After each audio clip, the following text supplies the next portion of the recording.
Ladies and gentlemen, welcome back to yet another episode of an Involved Review. I'm your host, James Caleb Kitchens, and today I'm joined by none other than, you've seen him on the show before, you've listened to his podcast, I hope, if you're sitting here right now, Superhero Homie Q. Welcome back, straight from your podcast as Superhero Homies, coming off a string of excellent episodes, man. Welcome back to the show.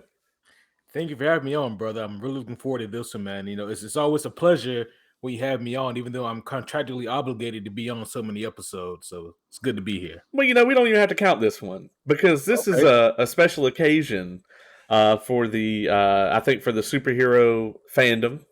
Right. Even though, as we know, that is not a unified group in any way, shape, or form.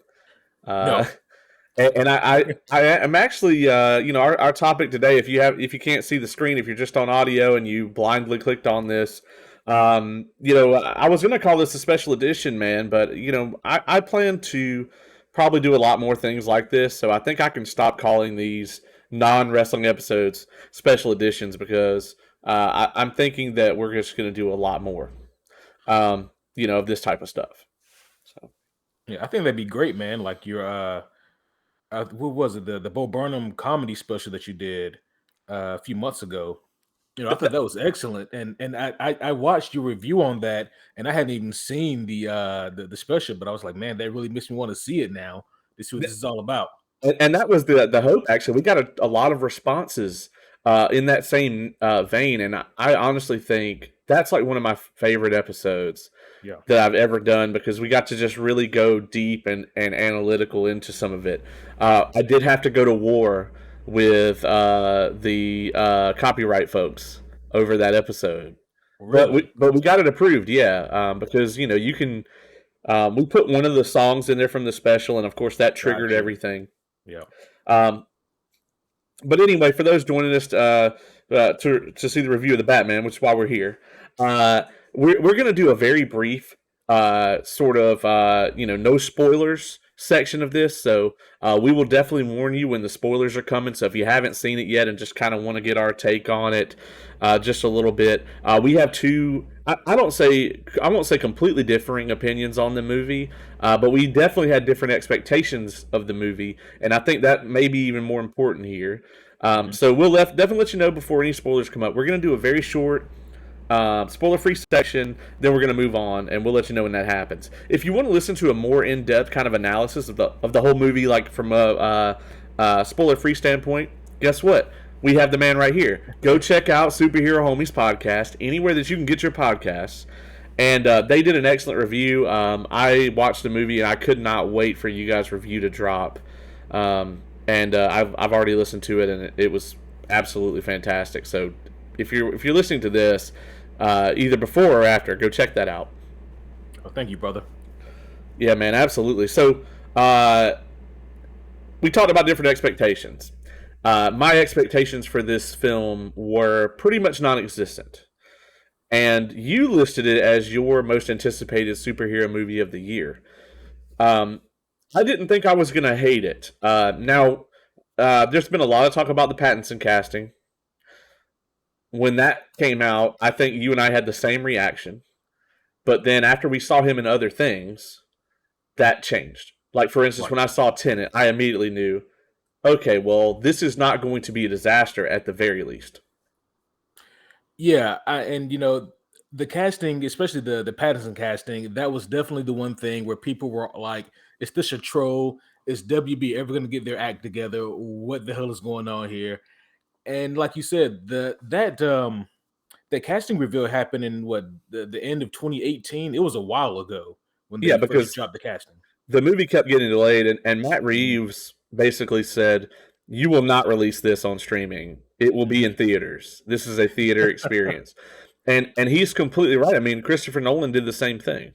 Yeah. So But I remember like when the casting announced was first made for Patterson in like 2018 or 2019. I, like so many other people, were thinking this is just going to be horrendous because, of course, I didn't know Patterson from a lot of his work he had done after, the Twilight Saga. But then seeing him in other work, I was like, this guy is actually he's really talented, and I didn't see him in anything that said, oh, he'd be a great Batman. But I saw that he had tremendous range, which gave me the thought that he could be a great Batman. Yeah, I mean, let's just talk about that. The entire internet was wrong. Um, I think that he is.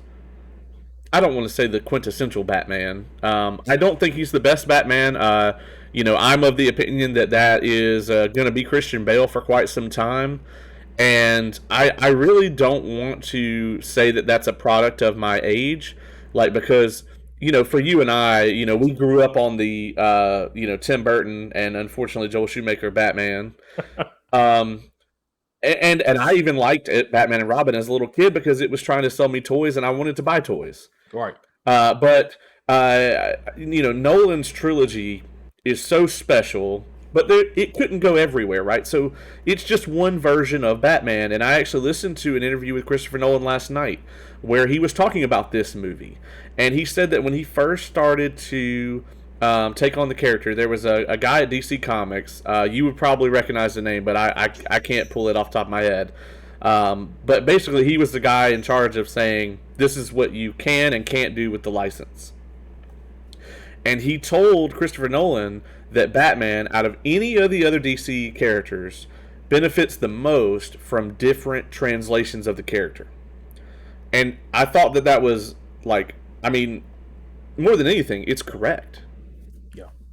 Yeah. And Nolan is just one interpretation of it, and just because it's my favorite interpretation at the moment, but there's aspects of this one that I think are even better than what Nolan was doing. Yeah, and something that we alluded to on the superhero homies review was that this is a movie that's not for everybody. Right. And this is a movie that it broadens what can be interpreted as a superhero movie, and it also broadens what can be interpreted as a Batman movie. And one thing that Kevin and I spoke on was that it didn't dawn on us until after seeing the review and seeing people's varying responses. It is very likely that a lot of people's understanding of Batman only comes from what they've seen in the movies. And so seeing this take on Batman could be something that's completely foreign to them. Therefore, it's something that maybe they're not accustomed to. And that is an excellent point, and one that I really hadn't thought of. But to contrast that whole thing is like when I got out of that movie, I thought, okay, this was a great Batman movie to me, but it is definitely not going to be for children, right? Mhm. Like 7, 8, 9 year olds aren't going to like this. As a matter of fact, it may be too scary for some of the smaller children. But I was wrong about that. I know a lot of people that have taken their kids to see this movie and they loved it. And maybe it's Matt Reeves being smart and it's like, yes, the plot is a slow burn. But Batman does pop up and beat the ever loving shit out of someone like every, 10, 15 minutes. Yeah. So maybe that was their way of being like, okay, well, if you're just here to see Batman beat on people, then we'll very smoothly put that in the movie. And I don't consider this to be a spoiler, but this is easily the movie with the most in the suit screen time for any Batman. Yeah. Uh Hands down. And I thought about that after seeing the movie. And I think that that was actually a pretty bold choice and a good choice. On top of that, um, I don't think that for what this movie was trying to do, that we necessarily needed a whole lot of Bruce Wayne. I Right. think about it like this: if we had gotten like a comic book adaptation of this, would we have needed to see a lot of Bruce Wayne? In the panels, not for this kind of story. And honestly, man, he wasn't recreating any specific comic book shot for No. shot, but you could, I mean, you believe that he could be though, right? Like Yeah. this could easily be like a Batman comic. Yeah. Who would you put it under if you were to say like a known Batman writer wrote this? Would you put it in like the Scott Snyder? I would probably put it under.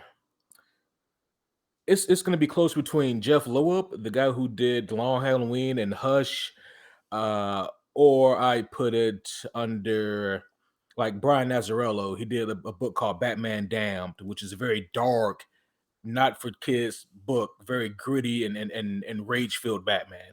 So I put it somewhere between those two.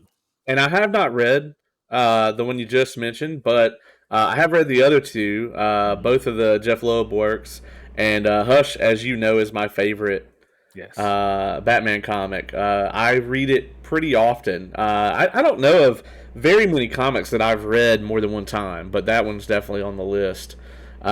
It's fantastic. I read it at Comic Con in one sitting, and yeah, I mean, if there's any great way to read a Batman comic, that's it, right? Oh yeah. So yeah, I mean, this really felt a lot like Hush to me, like the comic, as far as the overall plot goes. I want to talk about the cast real quick. We'll get into and then we'll get into the spoilers. Um, this casting. So when you look at the Nolan films, because that's obviously that's where the bar is, right? Hmm. And it's going to be hard to beat that trifecta, or really, I guess, Anyway, so you have. It's going to be hard to beat the foursome that is Morgan Freeman, Gary Oldman, Michael Caine, and of course Christian Bale. Um, that's going to be incredibly tough, because they are present throughout that whole, that the whole trilogy. And then we have all the villains are well known, well liked, all well cast. I think the casting on this movie, I think they knocked it out of the park. Um, I was not sure about Paul Dano, but having seen Prisoners, Hmm. I should have been. But it's hard to imagine the kind of Riddler that we end up getting in this movie from any of the other interpretations of Riddler. Yeah, agreed. And going back to the Christopher Nolan trilogy, I think for me, yeah, hands down, I think has the best casting. And one reason for that is that Christopher Nolan, he likes to work with a lot of the same people he's familiar with, so he knows who's going to be phenomenal in what role. And B, he got just a phenomenal group of actors who would fit perfectly into that. Like when it was announced that Michael Caine is Alfred, immediately you think, yeah, of course I can see that. When Yeah. you hear Gary Oldman as Commissioner Gordon, you're like, well, he can transform into anybody, but I can definitely see him as Commissioner Gordon. So, with the exception of Heath Ledger as Joker, pretty much all of the casting seems spot on. And with the casting here in the Batman with Matt Reeves, there was a lot of risky casting, a lot of casting that maybe could work, but that's a big risk you're taking. Yeah, I mean, honestly, I was out of everybody on there. I was the most impressed with Pattinson because Hmm. the work he does in the suit, the way he is able to emote in the suit, absolutely fantastic. But I think that Zoe Kravitz, her Catwoman, I think this is the quintessential Catwoman. I think this is the bar for Catwoman now, in my opinion. Agreed. Yeah, and a lot of that has to do with also with the writing. She had more to do in the suit than her predecessors did, and who knows? Maybe if we had gotten the Batman 4 with Anne Hathaway, we could have seen more of what she could have done in that role. But for now, yeah, I think that Zoe definitely has it. I mean, the only thing I would say for Matt Reeves is that he needs to adopt those Christopher Nolan motorcycle shots. Oh, The that the is, chase. yeah, Those. I mean, there's just something cinematic about those. Uh, you know. yeah. That don't get me started on that, man. I'll go back and watch it right now. Hey man, it's always an option. It's never a bad time. It's never a bad time. Um, I was gonna say one more thing about Pattinson that I really liked and appreciated with his performance was his acting as Batman was so superb, and then when you realize that it was done with very little dialogue, it makes it even more impressive. right. He's got an almost Geralt of Rivia amount of dialogue. Right. He does a lot of like grunting. You know. Yeah. Uh, he just does. Colin Farrell though, we cannot. I mean, this man gave an Oscar-worthy performance here. I was He's worried about him, to be honest. I was too because I thought it was going to be that cheesy sort of, you know, Bullseye Daredevil performance. yeah, right. But it wasn't, man. It was. I mean, he was unrecognizable Mhm. entirely in the prosthetics, and a lot of times when actors have to wear prosthetics, a lot of times they say that it hinders them or that they hate it or whatever. But apparently, like the prosthetics and stuff, the team that did those for him, I mean, he said that it was incredibly freeing as an actor. Which So thank goodness, because you can understand prosthetics limiting someone's performance, limiting their ability to emote or to act. You can see a lot of that happening, but thankfully it didn't happen here. And he had some of my favorite moments. He was really trying actively to steal every scene he was in. yeah, I mean, I think they're going to have to bring him back. As a matter of fact, I could see him playing the sort of scarecrow role from the Nolan trilogy, just Yeah, maybe with more screen time, where it's like he's like the Starscream level guy. Who he's like right. If you're not familiar with Transformers, I'm saying he's like right below the main guy, and he's just that slithery kind of bad guy that keeps kind of under the radar just enough. He's going to be involved in the shit, but when the shit goes down, he's not going to be anywhere to be seen. yeah. Because this is the spoiler-free section, I'm not gonna go too deeply into this, but there was one other casting choice that didn't get, I think, any screen time in the trailers. So if you haven't seen the movie, you may not know who we're referring to. But there's one other, I guess you can kind of say, antagonistic type force that is just phenomenal.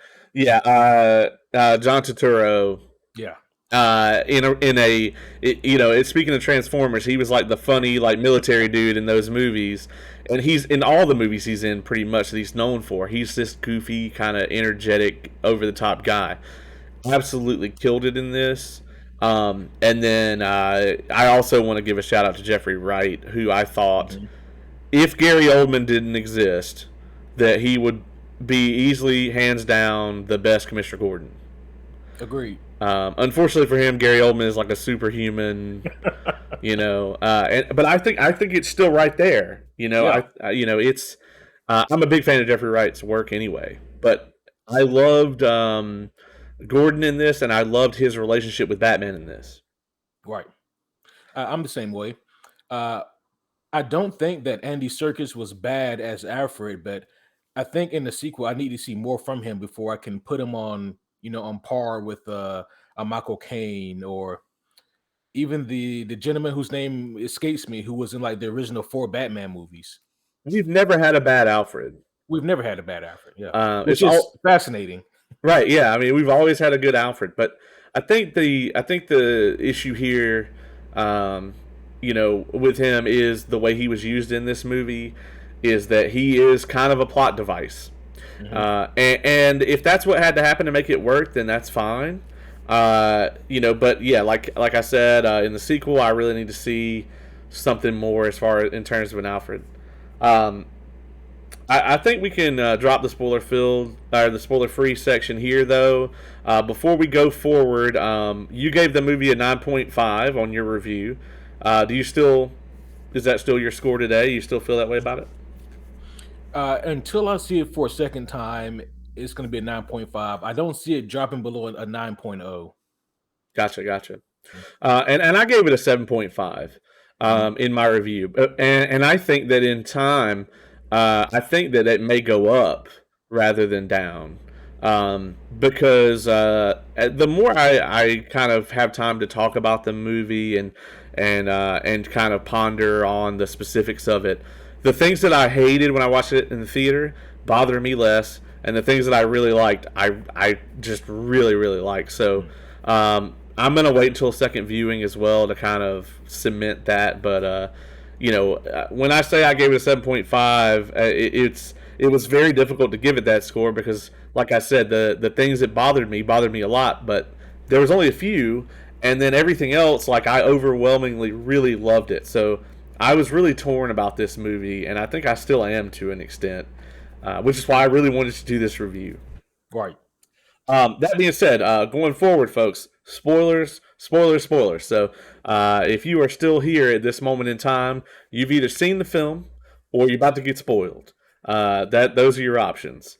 Um, and yeah, so man, this movie. Uh, there's one thing I want to touch on right here at the beginning of the spoiler section, and to me, this is the best. This has never been done and if it has, it's never been done this well. Um, this idea that is woven throughout the entire movie, you really think that the plot here, when you start watching this, is we have to catch this bad guy, we have to catch this killer. But that is not the central plot of this movie. The central plot of this movie is what is Batman's real mission and what is he inspiring in Gotham. Right. And I think it can be argued that for most of the movie, he's so driven by this rage fuel mission of vengeance that he's almost kind of tunnel vision, and as a result, kind of selfish. Where sure he says he's doing it for the people of Gotham, but really he's doing it for himself because he's still that hurt kid. It's not Right. until late in the third act when he's carrying this child to the helicopter and the child doesn't want to let go of him, and he's looking around and he's realizing that the people are now looking at him as a symbol of hope. It's when it kind of dawns on him, through Pattinson's physical acting, where he kind of realizes that there's something much bigger to what I'm doing than just vengeance and just beating the shit out of criminals because I'm angry. There's more to this. Yeah, and the movie fuels into the cultural aspect of that because every Batman we've ever had, I'm Batman. You know, some Mhm. degree of that, I am Batman. You know, who is that? I'm Batman. That's the thing. You know, it's like the I got a bad feeling about this in Star Wars. It's like that's just a thing Batman says. I'm Batman. Yeah. Um, and he doesn't say it. He No. says, "I'm vengeance," and when when you hear that, it's easy to go, "Okay, well, that's a pretty like edge lord kind of take on it," you know. Mhm. But it has such an important, you know, meaning for the plot of this film because really you could say that Batman is both the antagonist and the protagonist in this story. And when I say that, early in the film, when he's like kind of monologuing about how this is like year two, you know, they're kind of setting Mhm. that up that he's like a year into his mission. He says, I've been doing this for over a year and crime hasn't gone down, it's gone up. Right. And I was like, huh, I wonder what they're trying to say with that. And that stuck in the back of my mind. And then there's that amazing scene, easily my favorite scene in the movie, in the third act where he's in Arkham with the Riddler, Yeah. and he says, you know, I was doing, I was following your footsteps, or I was doing exactly what you were doing. You know, we're friends. And this guy really believes 100% that Yes. him and Batman are on a team together. Right. And once again, Pattinson's physical acting in that moment, he realizes, holy shit, I this is what I have done. Like this guy 100% believes. Now, is he deranged? Sure, but he 100% believes that we're on the same quest, and that's not a coincidence. Right. And he realizes that fear and violence will inspire fear and violence. Yeah. And how great of a job did Matt Reeves do at kind of telling that story? Because once you get that revelation from the Riddler, you look back at all the clues that were hidden, and like they're not maniacal towards Batman; they were actually inviting Yeah, towards Batman. And it's like, oh man, I didn't even think about that. And I also like the idea of actually. Let me take a step back here. Let me ask you this, because one other reason why I need to see the movie again is there's something I'm still unclear about, and I don't know if it's done on purpose or not. And that is, do you think that the Riddler truly knows that Batman is Bruce Wayne? I don't think so. Okay. Um, if he does, then so there's two ways that I could see that you look at the Arkham scene. Either he's really really upset that they didn't get Bruce Wayne right because he's the orphan that Mhm. had it all, Right. and he got kind of like his whole situation he was in was kind of because of his parents to an extent. And the money that was his parents kind of provided that was supposed to be used to help people like him was instead funneled into this mass organized crime. And to the Riddler, in the Riddler's mind, what he believes is that Thomas Wayne was culpable in all of it, and Thomas Wayne to an extent was, but not to the extent that the Riddler believes. Right.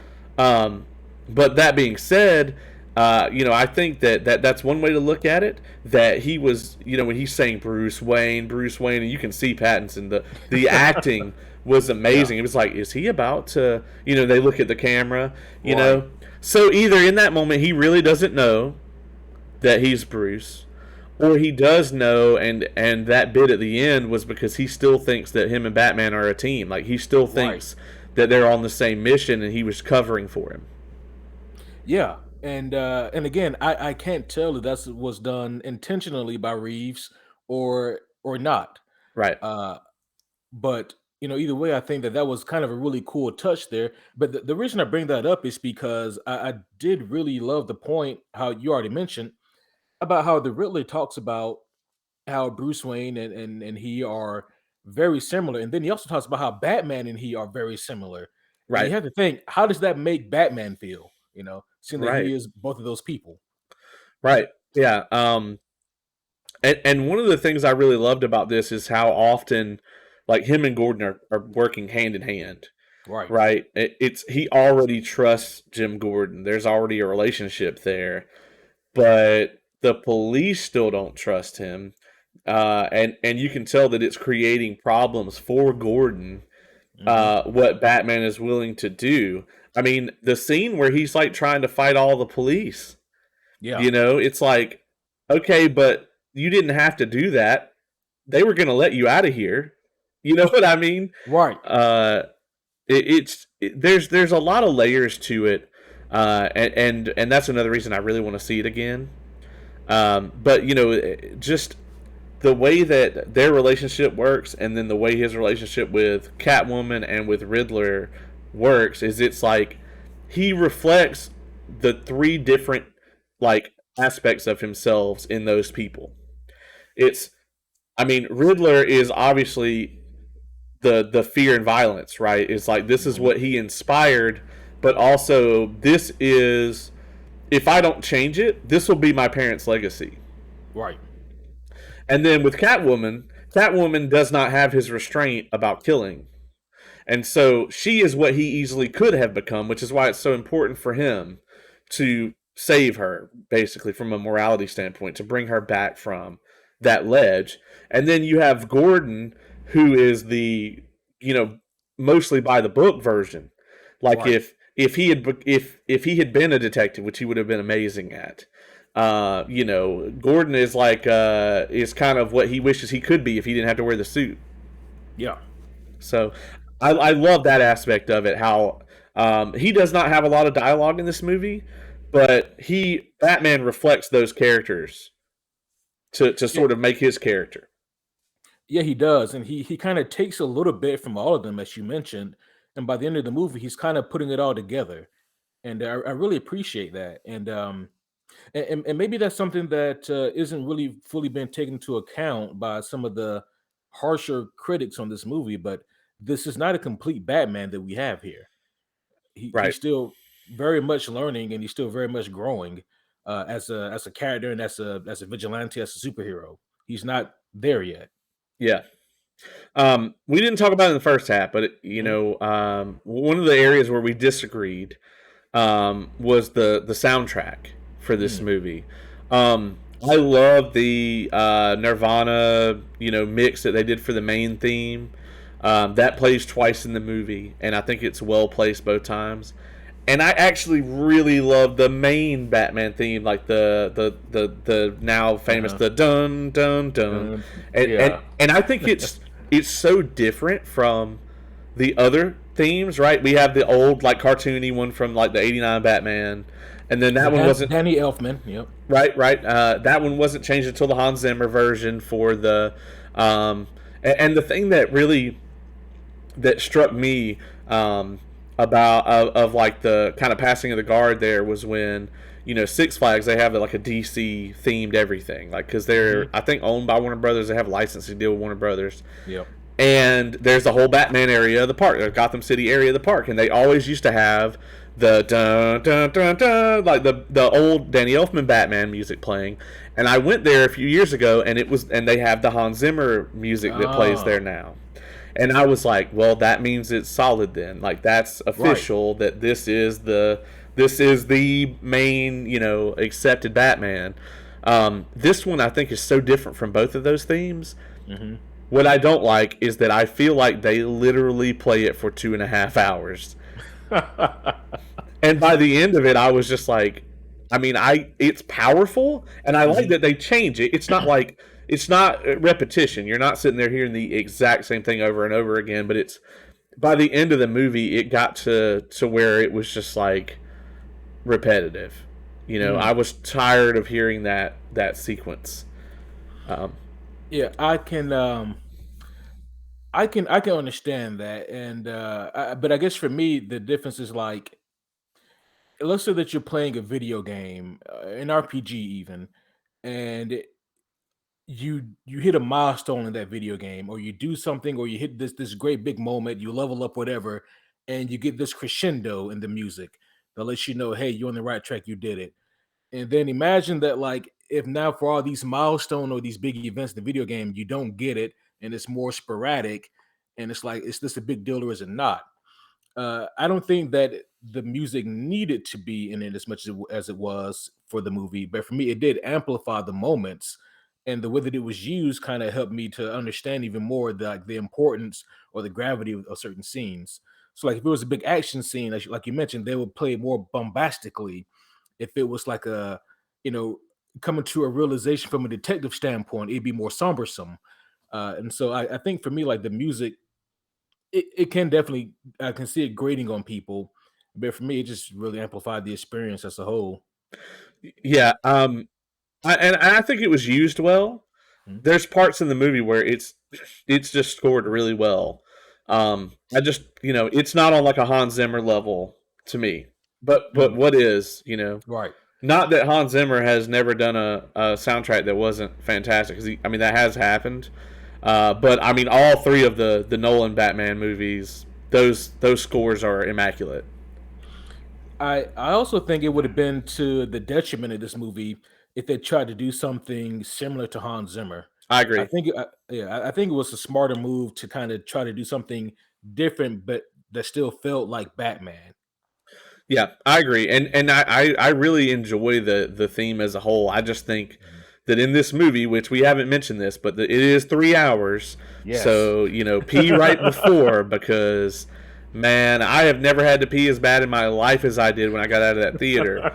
If you can't catch the after credit scene, there is one, but it's not really that important. You can look it up Mhm. online. It's not gonna tease Right. the next movie. It's not a Marvel thing where somebody's gonna pop out of a box and be like, blah, I'm Two Face. Yeah, and actually, Uh, we see Killer Croc climb out of the sewers. yeah, Yeah, that's what. yeah, but he's got like some like golden Frieza like armor on for some reason. Um, but so there's nothing like that. I do want to talk about. I do want to go to that other Arkham scene though, and talk about that for a minute, because I have some info you may not know about this. I was reading an interview with Matt Reeves, and if you're still here, spoilers: the Joker is in the movie. Yes, Um, Proto Joker. yeah, and well, it seems like Batman's already put him in there We don't know once. yet. We don't know, and your use of the word "yet" is crucial here. So Matt Reeves says that you should not expect to see him in a sequel. And honestly, that's one of the reasons why I think my score may go up a little bit, is because I liked the look of this Joker. I actually, for a Mhm. minute, had to ask myself, is that Troy Baker? Because he looks exactly like the Arkham Origins Joker That is to an very extent. true. Yeah. Yeah. I was like, did they get Troy Baker to play him? Because if so, like I'll mark out for that. Oh yeah. But the thing about that, I didn't like that scene if that scene was teasing Joker in part two, which I don't think we need, or Yeah. if that scene was teasing, um, a team up of like Riddler Joker, and that's what it Right. felt like to me watching it because we are so used to that Marvel. Mhm. Here's what's next. Here's what's next. But Matt Reeves coming out and saying, "Don't expect to see him in a sequel," makes me Yeah. feel a lot better that he's going to explore something else. So I read something also with Matt Reeves too, when he kind of delved deeper into it. He said, for one thing, there's actually a deleted scene Yes, I with was going to get to yeah, this. I yeah. want to see this scene. This shit Right. better be on the Blu-ray. It needs to be. I need to see that. And he Yeah. also said that instead of basing his Joker off of falling in a vat of chemicals or having, scars from, from wherever, this Joker was born with a congenitive facial disease that caused him to constantly smile. And so it's um it's more similar to a Jeff Johns comic book called Three Jokers, where he explores like three different Jokers, and one of the Jokers has like a permanent smile on his face, and he says it hurts to laugh. It's a great interpretation of the Joker character, but that seems to be kind of like what they're going for here. This Joker was born with a severe disorder that caused his face to kind of peel back like that. Yeah. That was interesting. So let's talk about that deleted scene because I Yeah. both understand why it's not in the movie. Like I think if you put it in the movie, I think it hurts the Riddler Batman scene in Arkham, Exactly. which Yeah. is why they took it out. But I still really want to see it. So for everybody who's not in the know, the deleted scene is basically Joker is supposed to appear earlier in the movie, which is why we can assume Batman put him there. If you're taking the deleted scene into account. So when he can't, when he's having a hard time tracking Riddler down, he goes to Arkham, and he questions the Joker in sort of a Silence of the Lambs type thing. I'm gonna ask another serial killer how to track this guy Mhm. down, and he goes to Joker and says, "I need help figuring out how he thinks." And the Joker, of course, erupts into laughter. And when he finally, comes out of his fit of laughter, he says, "What do you mean? You think exactly the same." And I need to see that. I Yeah. need to see it so badly. But but I see why they took it out because it lands the punch early. Hmm. Because we as the audience naturally want to be behind Batman, right? Right. The Riddler's a bad guy, right? And Batman's trying to track him down. So obviously he's the protagonist here. We should be trying to, we're rooting for Batman. That's what we do as a culture. He's still to this day one of the most cinematically successful superheroes, if not the most successful. So yeah, we want to root for him, and it isn't until that moment in the third act where we're like, "Fuck," Right. you know. As a matter of fact, Bruce, you have made everything worse. Yeah. So it's complicated, man. It's a complicated legacy that now he has to, the victory at the end of this movie isn't him putting hands on the bad guy. The Right. victory is over himself, and that's a risky thing to put in a popcorn flick. It is. Yeah, and that's kind of like the interesting thing here is that like, if you look at like the elements of this movie, it's not explicitly black and white. And like you mentioned earlier, it is very layered. And these are elements that we don't get in a lot of superhero movies. It's not new completely, but it's also not done often. Yeah, I agree. Um, Uh, I agree 100%, and I think that that's what separates it because as I know you guys have talked about it. Hell, we've talked about it on this podcast a lot, but I know you guys have talked about it extensively on your podcast. You cannot make a straight laced superhero movie anymore unless you're Marvel. yeah, Like you have to have a spin on it because if you're trying to do the formula, they've got a lock on the formula. they Like do it better than anyone else. right. I mean, if you just want to sit down, have a superhero come out, bad guy do some stuff, some jokes get told, and then the bad guy loses in the end, you are not going to do that better than Marvel from from any standpoint, budget, the cinematics, like I mean anything. I'm not saying it can't be done, but I'm saying you shouldn't try. Right. Now, I'm not saying that all Marvel movies are in that formula. Obviously, No. and I'm also not saying that they are always successful at it, but they are more successful than any of the other studios at doing it.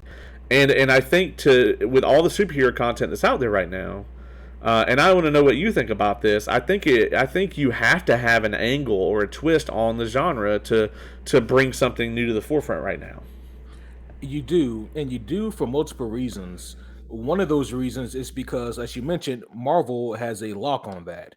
The MCU, as you mentioned, does it better than anyone else, and you're gonna have a long day at the office if you try to out Marvel. And two, and this is something else that's really important, and that is the general audience is starting to kind of wisen up, and they are wanting more now. They want more from their superhero movies.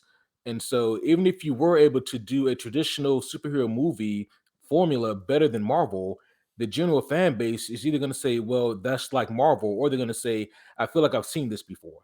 You need to have something else to go with your superhero genre. Right. And it's been done into the ground. I mean, just think about how many terrible superhero movies are out there. I mean, you can't count them on one hand anymore. There's a lot of them.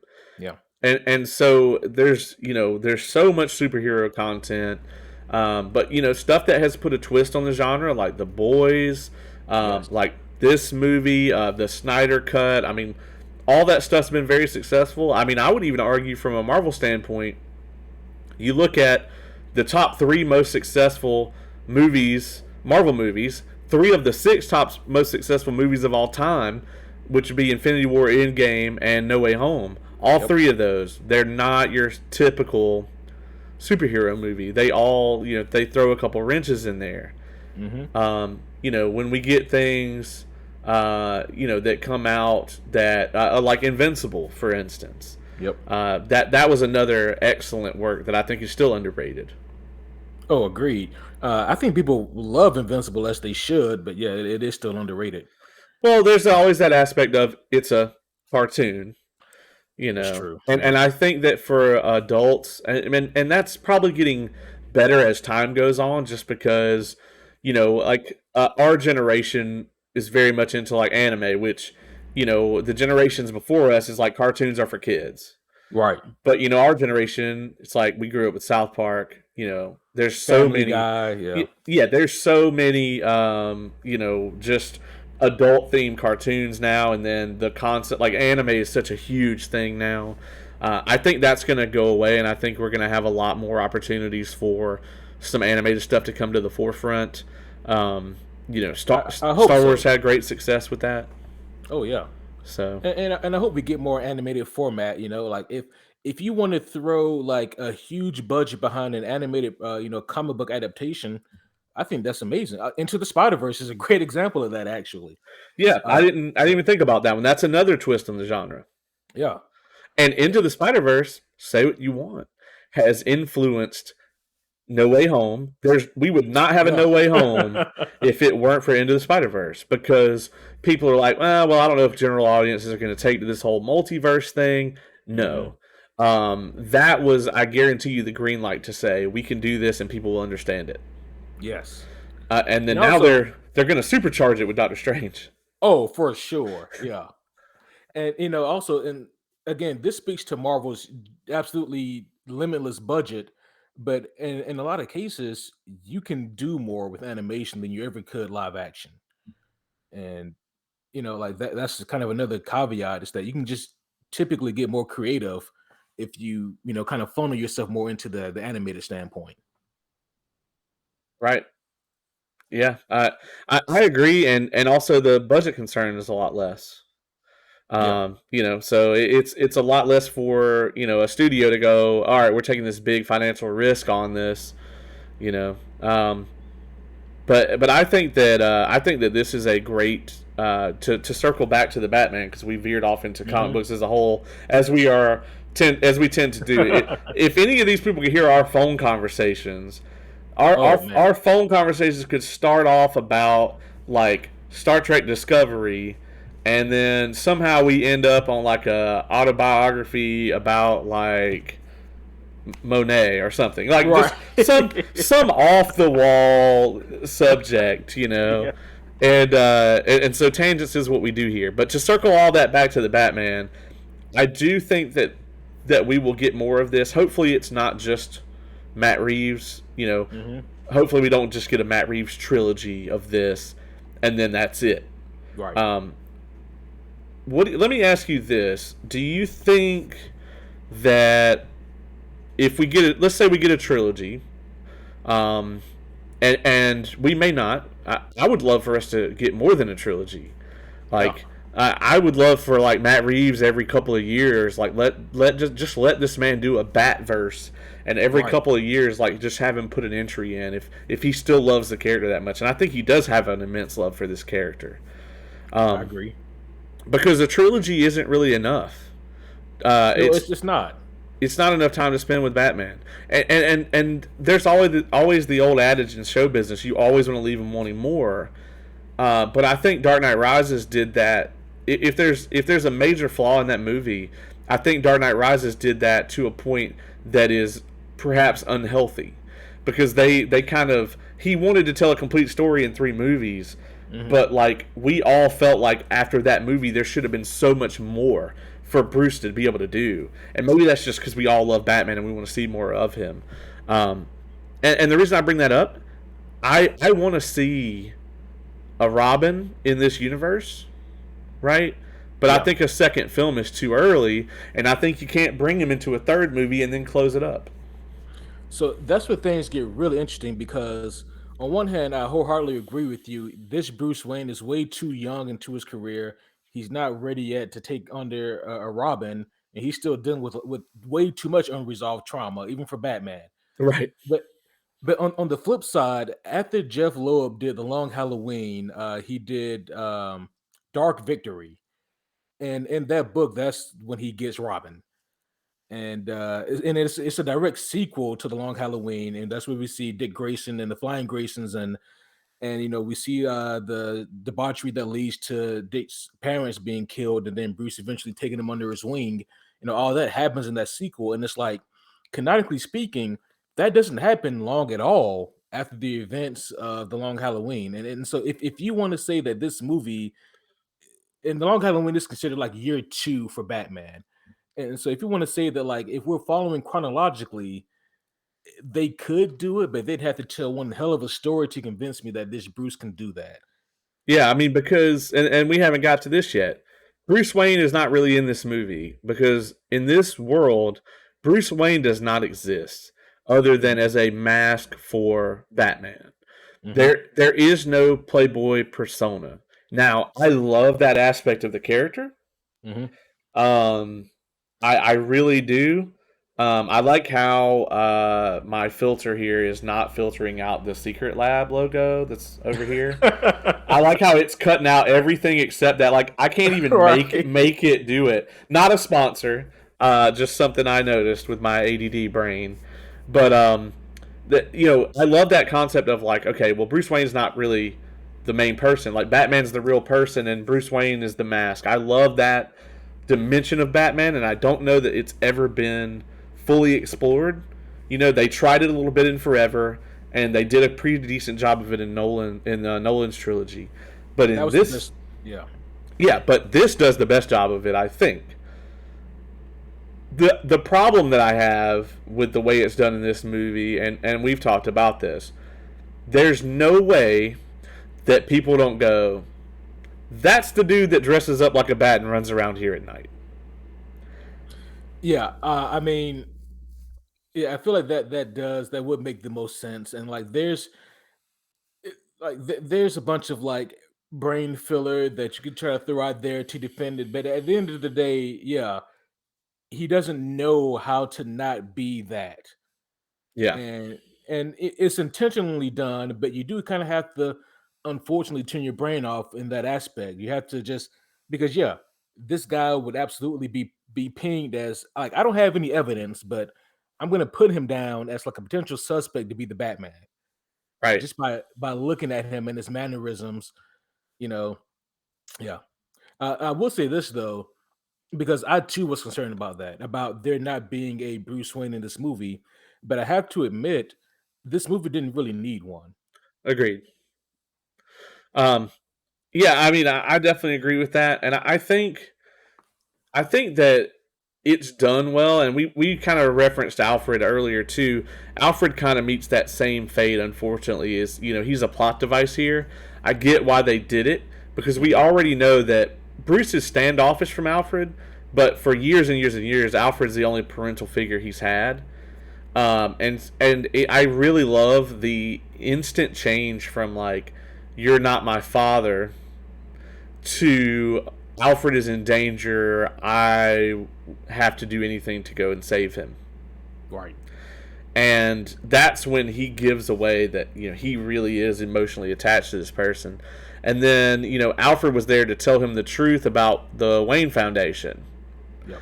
Um, and like I said, he's a plot device. It's unfortunate, and I don't think that he did a bad job. I mean, I don't know that I've ever looked at any Andy Serkis performance and said he did a bad job because I don't think it Right. exists. But it's just he's just not. There's not room for him in this movie, and I don't want to add any time to this movie. If anything, man, I think I would take about 15 minutes out of this movie. I think that's about all you can take from this movie. Yeah, Like if you're gonna cut anything from this movie, like it warrants most of its runtime, which is a feat. it does. What I would cut is the second kill from Riddler, where it's the commissioner. Mm. Because so they had the what's his name? His name was like Gil Colson. Something like that, yeah. Yeah, I know it was really really really close to Phil Colson Right. because that's what went through my head in the movie. I was like, if Clark Gregg gets out of that car and they blow him up, I'm walking out of here. Uh, but like Marvel didn't kill him, multiple times. But I that like who that is didn't feel necessary to the plot. I would have cut out the second kill, and I would have had it just be the police commissioner in the SUV at the funeral. And I think that that would take some of the plotting kind of out of that section of the movie because I think there is a lull right there. I was interested, but it was just like it felt like we went a really long time without like a major thing happening. But to say that I would only cut 15 minutes out of a 3-hour film is not an insult. I'm just saying that maybe that it doesn't. I don't know that it warranted a 3-hour runtime, but I think it definitely warrants a 2 hours and 45-minute runtime. Yeah, there's like I don't know how long the Justice League is, but I would cut all like 60 to 90 seconds out of that movie. Right. So I would leave then the Zack Snyder influence from Justice League and be left with like a 20-minute episode. I would leave in the scene where Aquaman sits on the lasso, and that's Oh it. yeah, right. That's Yeah. it. That's the only scene. It's the only scene I'm leaving in. Uh, yeah. But that being said, man, I don't think the runtime really hurts it too bad. To pick on one other thing, I don't like the batarangs. Right? And we talked about this off mic, but so the batarangs, if that's what they are, but that's what everybody perceives them to be because he's Batman and he throws batarangs. That's what he does. The bat logo on the suit is made of them, which is amazing to me. Yeah. I thought that was a cool aspect, but he never throws them. Right in the movie, he always just kind of uses them to cut things, and I'm like, well, just get a X-Acto knife, box cutter, or whatever. That's a lot more effective. You can just get that anywhere. But someone told me, someone who's a big Batman fan said, well, those aren't batarangs. That symbol is like the melted down gun that Gun killed that his shot his parents. parents. So that was a rumor that came out years ago, and it was never confirmed. Yeah, and I was like, man, that is some Zack Snyder apologist nonsense if I ever heard it. Like, you're just trying to put things in the movie that aren't Yeah. in the movie.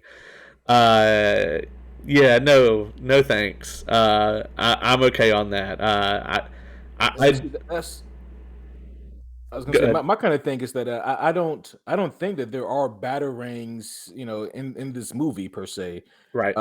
Like that bat emblem that he has, it's like a fucking big ass knife if he needs to stab a motherfucker, essentially. Uh, but because like he never really throws them, like you Right. mentioned. And you also never really get the idea that if he did throw it, I don't think it's coming back to him. Like I think that thing's just it's wherever it is. I don't know, man. He's got contact lens eye cameras. Like That's true. I thought I'm that was badass. it was. I actually liked all the tech in this movie. I liked how it Right. was all so different from the bat tech we've seen before. Because we saw a lot of it in the Nolan movies, Yeah. especially. Um, you know, and that's kind of like that scene at the end with the transformer or whatever. I hate Mhm. that scene. It's so cringe to me because it's like supposed to be this big sacrifice moment, and it just felt so unnecessary. Because to everyone who knows anything about Batman, we're just like, why don't you just throw the batarang and cut the cable? You're Batman. You can. That's a thing you can do. And it just, I don't know. That scene, I Hey didn't man, like he, it. he was all hopped up on who knows what. That's true. he, was, And he was like, I'm gonna fucking go for it. we got to talk about that port on the Yeah. suit. You guys covered in Yeah. your review a little bit. Do you believe it's Venom? So I gotta give credit to the homie Kevin because it never crossed my mind. He's the one who like mentioned it in the theater, like he thought it was Venom. I did as And well. and I was like, it very well could be. And again, I love how it's ambiguous because it could just be adrenaline of some sort. Or but the way he reacted, like the visceral beating the shit out of that person, even more rageful than he already was, it does scream Venom. Yeah. I don't know. And here's the thing: is like I think Matt Reeves understands that he doesn't have to pull on that thread if he doesn't want to. Right. He can have it be this thing where it's like, oh yeah, Batman has a serum that makes him super strong for a little bit, Right. and he doesn't ever have to elaborate on that because we can assume it's Venom, we can assume it's not. He can try to go for a Bane or a Poison Ivy thing in a future film, uh, hopefully not at the same time. Uh, and we can kind of see what happens. But if he wants to just never bring it up again, he can do that. Yeah. Um, what you think about the scene when he's getting away from the cops and he goes to the roof of the GCPD? He's about to jump and he hesitates for a second and then he does anyway, and we get like the flying back squirrel suit with the parachute. With a Super Mario theme just kicks in the background. Um, yeah, I think I actually really like that scene with the wingsuit, Me too. and I especially liked how one of the very few uses of CG in the movie, Yeah. where that train, that bridge or whatever, just wrecks him. Uh, but that scene did a lot to show you that yes, this is a Batman that's not fully formed yet. He doesn't because like Batman would never do that in like the Dark Knight or even Right. Batman Forever, or really even in '89 Batman, But you could see this Batman; he's got a very practical concept of a wingsuit there. Right. And if Yeah. you have a wingsuit, you could, to an extent, do what he did there. You would probably die, Right. but especially if you hit that bridge. But you know, Yeah, it's like that should be the inspiration for him finding Lucius Fox in this universe and be right? like, "Hey man, I need you to make me some cool shit."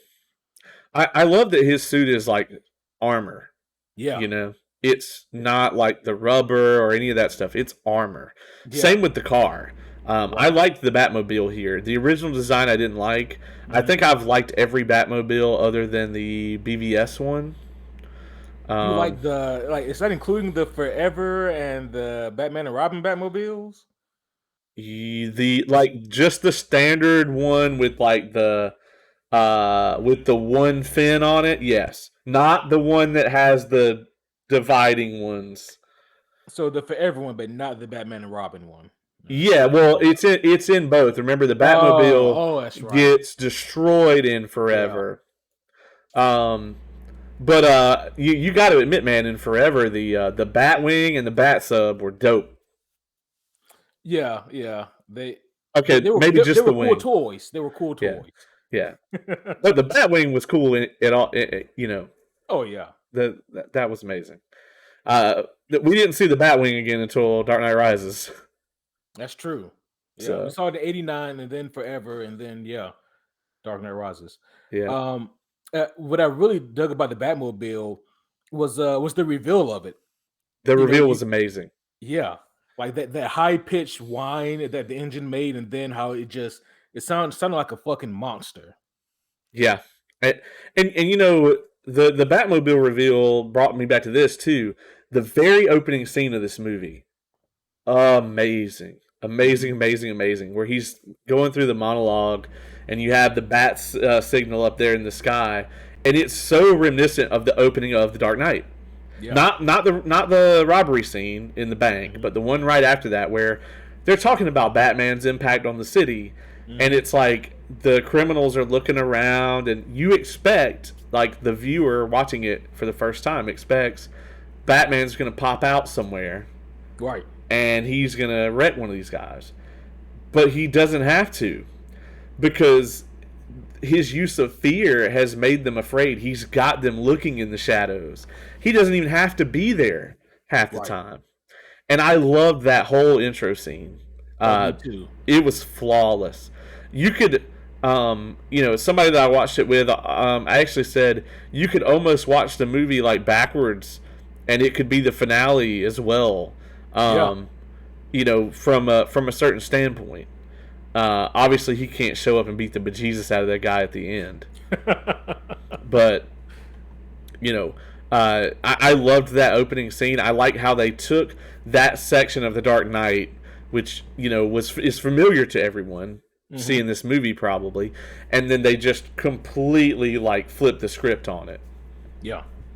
Yeah, I thought that was a really cool and a use of tactic that they did there, and like it really told the story without having to spend a whole lot of time on it. You know, the whole idea that criminals look up in the sky and they see the back signal, and you almost kind of get scared for the criminals because there's the one guy who robbed like the corner store. He's looking down to that dark alley, and you're like, "Oh shit, man! Don't go that way." Yeah, yeah, yeah. Yeah, You you're gonna check into the hospital if you go down that way. right. That was pretty great. They did an excellent job in this movie with Batman's use of fear Yeah. and theatricality. Mhm. This is something that obviously was touched on heavily in the Nolan films, but I mean, he really only uses it to a large degree in Batman Begins. Yeah. He does use it a bit in the two follow ups, but that thread doesn't get quite tugged on as heavily in those second two films. This movie is the best use of it. Um, I agree. he is not a stealthy Batman, as we No. say in that one scene where he like throws the grappling hook through the breaks the window. It hooks to that like metal radiator, and then he just like tumbles into the Yeah. hallway. When that happened, somebody in the theater was like stealth ninja, you know, and yeah, I mean it was just like dang Batman, I guess we're not going stealthy on this one, but he's wearing armor. Right. And as you Uh, as you know from Dungeons and Dragons, if you're wearing heavy armor, you get a penalty on stealth checks.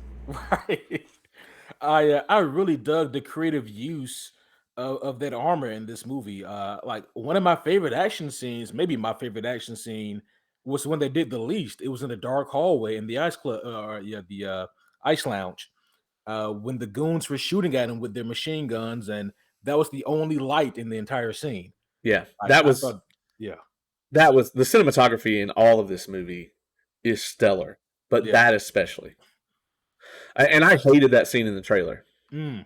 because Well, in the there's no trailer, context. yeah, there's no context for it in the trailer, so it just looks like Batman's just tanking this gunfire. He's just taking it, but Mhm. that's not what was happening at all.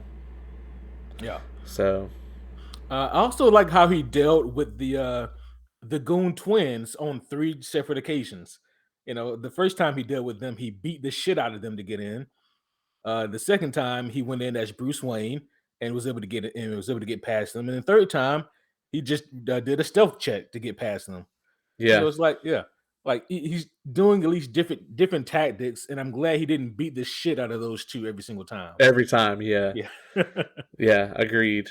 I mean, the cinematography in this, it can't be overstated.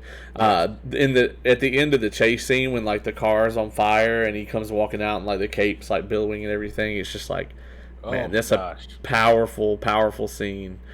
Um, And so he yeah, and then he knelt down and said, "I'm here to talk to you about your car's extended warranty." yeah.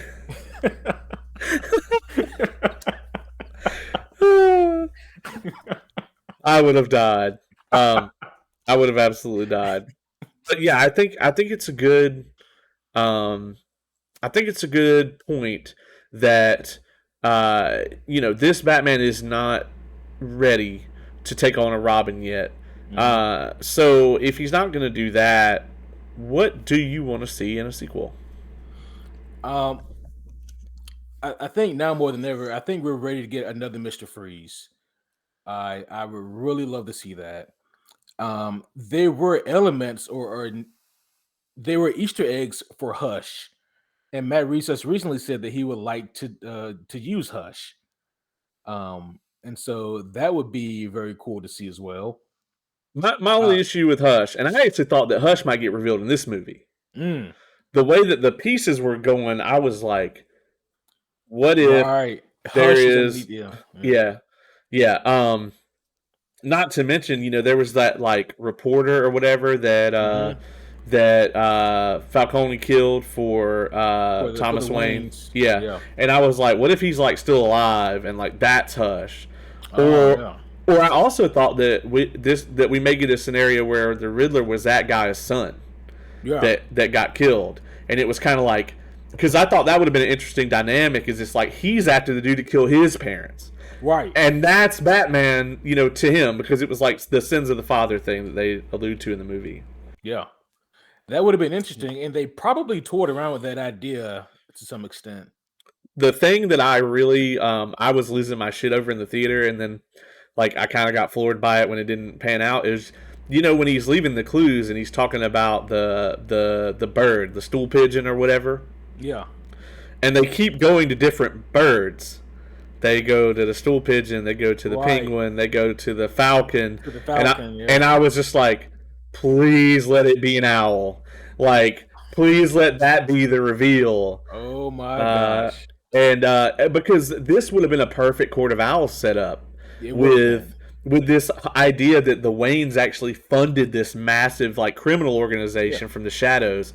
Oh, Like, I was gonna say, then also think about it like this: like the cop that was killed who had like the Saul bomb around his neck. How instead of answering the last riddle, he said, "No, I'd be better off. I'd be better off yeah, dying here." Like yeah. that sounds very much like Court of Owls type of shenanigans. It does. I really thought that they were going to go that way.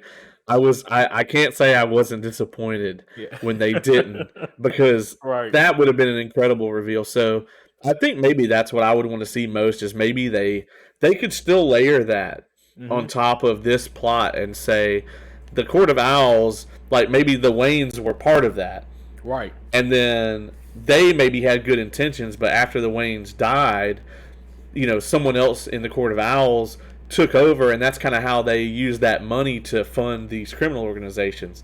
So I think they still could layer it on top of that, because Falcone doesn't have to be the top of that. Yeah. There still could have been someone over him, and Riddler just didn't know about it. And the more that you mention it, the more sense that would make because that would allow Matt Reeves to tell another mystery story like this one, and it would also allow him to introduce somebody who could 1v1 Batman. Yeah, and that's kind of the last thing I want to talk about here in this movie. Well, I want to talk about that. I want to talk about the ending scene. Um, in this movie, no one is a physical roadblock for Batman. hmm Uh, Batman can beat up anyone in this movie, pure brute strength. Um, and that's a negative unless you're going to make a sequel, and then you're going to make it that much more impactful when someone does trounce him, Yeah. when he finally comes up against a fight that he can lose. And that to me is probably what they have in mind. Yeah, I would certainly think so. Like this movie did a great job of instilling the idea that he's not the perfect fighter. He still gets fucking hit. He gets lit up sometimes. But at the end of the day, he's gonna trounce these goons or whatever. Uh, Yeah, yeah. So I think that, yeah, seeing a cool physical threat, it could be Talon from Court of Owls. That would yeah, be very fun to see. yeah. I would love to see a Talon because we've never really gotten that. We've definitely. I don't even know that we've No, ever gotten a hint at a Talon in a live action Batman feature before. I don't think so. I think they maybe touched on it in the Gotham TV show. I don't know, but that doesn't Man, count. I didn't. I couldn't do it. I couldn't deal with the winks and the nods. That's all the show was winks and nods. Yeah, it's like, man, I'm telling you what, this guy over here, he's gonna do some really cool stuff. You're not gonna see it on this show, but it's gonna happen somewhere. So one thing I want to talk about with my issue with the movie, and this is one of the things I didn't like, is I don't like the ending scene after it. So the very end, right, where he realizes, yes, like I have to be a symbol of hope for the city. I love that. But the kind of final battle, the climactic final battle that I feel like most superhero movies botch now, um, I did not like it, man. I didn't like the idea of all the Riddler goons, and the fact that he had a bunch of incels on the internet wasn't the problem because that would definitely happen, I was like, right? yeah, that seemed like right up that alley. Yeah, my issue was like you had like 40 guys with single shot rifles, and they were all there to kill one person, and they didn't manage to do it, even though she was like standing there. And Mhm. then they had like there was at one point where I'm like, okay, man, we're in some trouble here, and they panned over, and the guy's got like the boxes of ammo, and there's like all Right. the bullets standing there. And I'm like, does this dude have like a machine gun or something? And then it's like Yeah. he just takes he goes through the stack. He's like this bullet, and I'm like, what is happening right now? I did not like the way that whole end scene played out. I felt like with the Riddler off the board, even though these are his goons, it was like, you're supposed to fight the henchman and then the main bad guy at the end, but it was like we had already kind of resolved the Riddler like conflict, and he was in Arkham. We're just trying to make sure the rest of his plan doesn't get carried out here. And I don't know, man. It just that aspect of it didn't jive with me. I liked the way they set it up, and of course the way they went into the true ending of the movie with Batman's mission plan, basically his mission statement, kind of evolving. But just from the moment that the Riddler copies show up until like he comes out of the water after dropping the transformer, that whole section of the movie, I would have done something else. I didn't dig it. I can't say that I wouldn't have done something different, but I also can't say that I didn't enjoy it either. Uh, I like the idea that the Riddler found a very unique and very realistic way to get goons without the typical Batman goon type. I Like do he like didn't, that. They didn't yeah, just materialize. right. He didn't just hire these guys or whatever. Like, yeah, they came from fucking the dark corners of the internet where all these fucking jerks reside at or whatever. Um, and That like, it's that go ahead. excellent Joe DiMaggio line from Under the Red Hood. You know exactly what I'm talking about. Where he said he goes you're gonna need some henchmen, but not these guys because they're Yeah, kind of dead. yeah. I love that movie.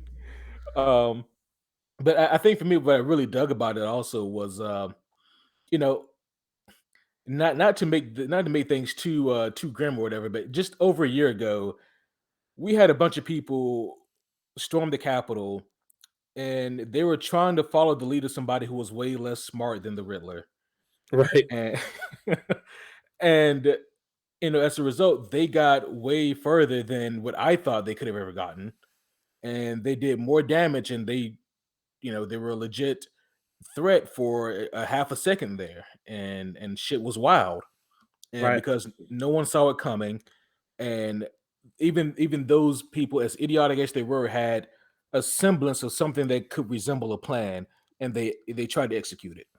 When I look at the Riddler and his goons here, these guys have probably been planning something like this for quite some time. They knew what they wanted to do, but I doubt that any of those guys had any actual on-field experience or training. Just assuming that they're all the kind of person that the Riddler is.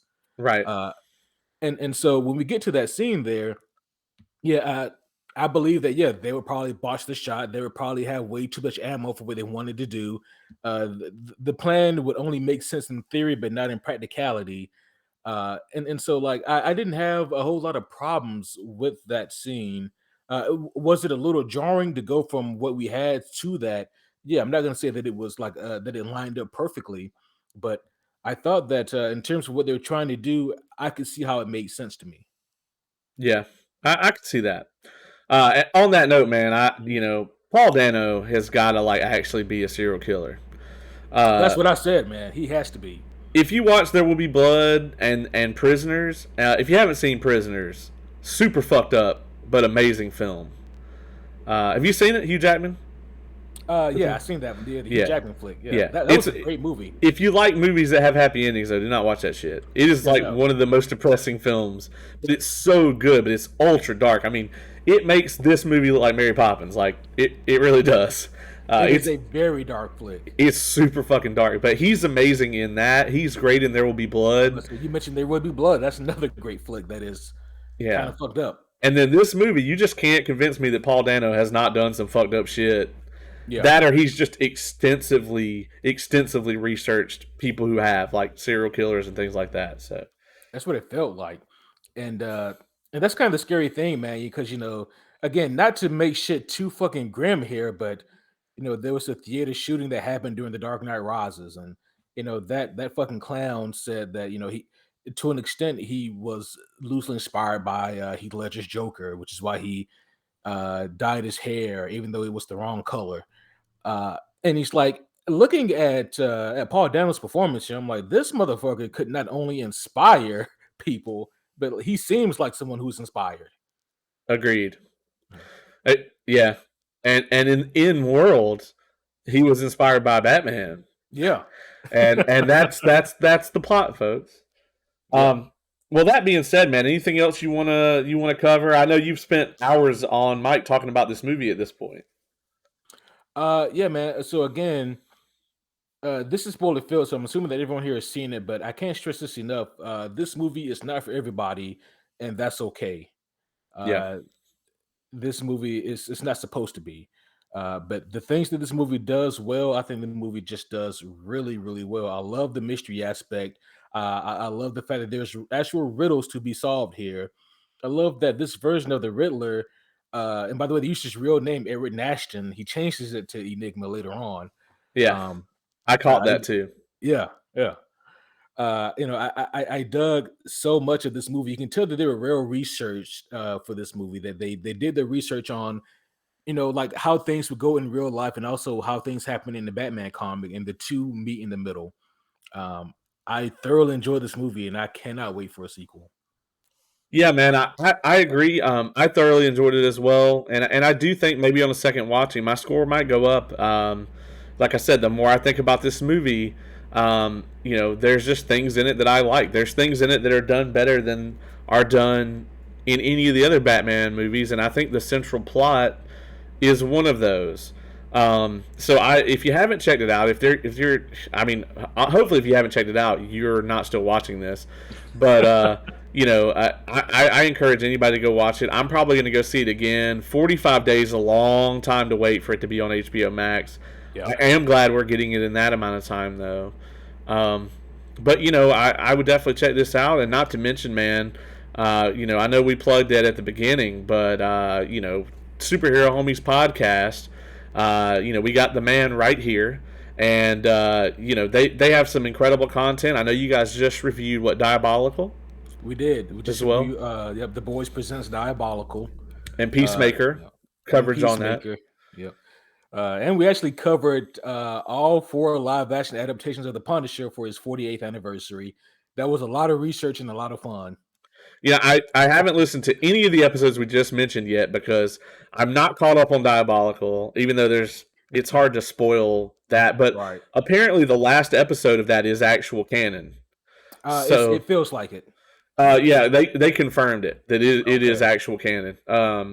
what's his name that makes that show, the supernatural guy. You know what I mean? Eric Kripke. Yeah, he confirmed that it was not planned for it to be that way, but the Hmm. finale is actually canon. And apparently, there will be some interesting references to the Justin Roiland episode in the next season, even though the actual like events of the episode aren't canon. And I'm like, well, what is that gonna be? Right. Because I love that episode was so the boys meets Rick and Morty on every Yeah. level. It was exactly what you would hope when you hear that Justin Roiland was going to direct an episode, write and direct, I think. Yeah. It Of felt like an episode of Interdimensional Cable. Like Yeah, that's what it felt like. yeah, just a long interdimensional cable segment Yeah. where people get superpowers. But anybody still watching this, I urge you check out Superhero Homies, the content over there, because it's incredible. It's one of my favorite podcasts to listen to in the car, in the gym, pretty much anywhere. Because the content just keeps going.